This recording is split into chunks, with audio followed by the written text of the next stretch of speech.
Idealniy zavarnoyi barcha sirlari.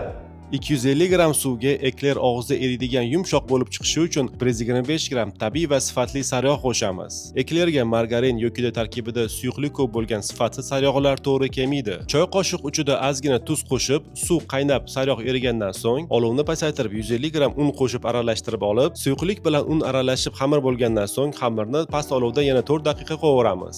Diqqatli bo'ling, agarda xamir ko'p qovurilsa, xamirni yog'i ajralib, xamir buziladi. Professional konditorlar England Best kompaniyasini tayyor tuxum, oq va sariq qorishmalardan ishlatishadi, chunki bu qulay va pokiza. Xamirni iliq darajagacha sovutib olib, 280 yoki 290 gram tuxumni kam-kamdan qo'shib borib aralashtirib olamiz. Bu 5 yoki 6 dona tuxumni oq va sariq aralashmasi. Diqqatli bo'ling, xamirga tuxumni grammajlar bilan qo'shish juda ham muhim. 290 gram tuxumni hammasini ishlatish shart emas. Xamir o'rta quyuqlikda cho'ziluvchan bo'lib va xarf ko'rinishida oqa boshlasa, demak tuxum yetarli. Xamirimiz tayyor. 180 darajada qizdirilgan duxovkada 40 daqiqa davomida pishirib olib, duxovkani ochmasdan eklerlarni duxovka ichida sovutib olamiz. Ekler ichini ostidan to'ldirish uchun suyuqroq krem tayyorlanadi. Ushbu qulupnayli eklerni quyuq plombir kremi bilan tayyorladim. Agarda sizga idealniy plombir kremi qiziq bo'lsa, fikringizni izohda qoldiring. Ko'pchilikdan talab bo'lsa, albatta alohida video retseptini tayyorlab joylayman. Retsept sizga foydali bo'lgan bo'lsa, meni duolaringizda eslab qo'shingiz yetarli.